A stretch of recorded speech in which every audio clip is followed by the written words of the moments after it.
സ്വപ്നങ്ങളുടെ ഉയരം കടന്നു ചാടാൻ ഒരു മുളവടിയിലൂന്നി ഉയർന്നതാണ്. തട്ടിവീണ പ്രതീക്ഷകൾക്കെല്ലാം കണ്ണീരിന്റെ നനവ്. സീനിയർ പെൺകുട്ടികളുടെ പോൾവാൾട്ട് മത്സരം. ഫൈബർ പോളുകളുമായി വിദ്യാർത്ഥികൾ ഉയർന്നു ചാടിയും തടഞ്ഞു വീണും അടുത്ത ഊഴം നോക്കുന്നു. അതിനിടയിലാണ് ഒരു മുളങ്കമ്പുമായെത്തിയ 2 കുട്ടികൾ നിരാശയോടെ ചാടാനുള്ള കടമ്പയുടെ ഉയരമളക്കുന്നത്. മുളയാണ് കയ്യിൽ. ആവോളം ഊന്നി ഉയർന്നെങ്കിലും വളഞ്ഞില്ല. 3 വട്ടവും വീണുപോയി.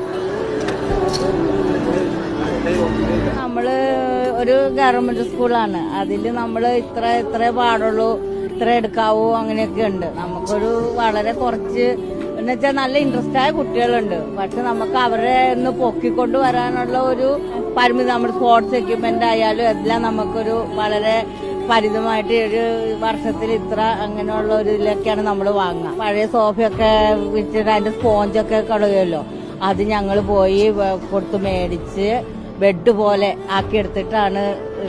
നവകേരളത്തിലും അല്ലാതെ ഞാൻ ഒരുപാട് അപേക്ഷ ജില്ലാ പഞ്ചായത്തിലും MLAക്കും സെപ്പറേറ്റ് ആയിട്ടൊക്കെ കൊടുത്തു. പക്ഷേ സ്കൂൾ കായിക മത്സരങ്ങളിൽ ഇന്ത്യയിൽ ഏറ്റവും മുൻപന്തിയിൽ നിൽക്കുന്ന സംസ്ഥാനമാണ് കേരളം.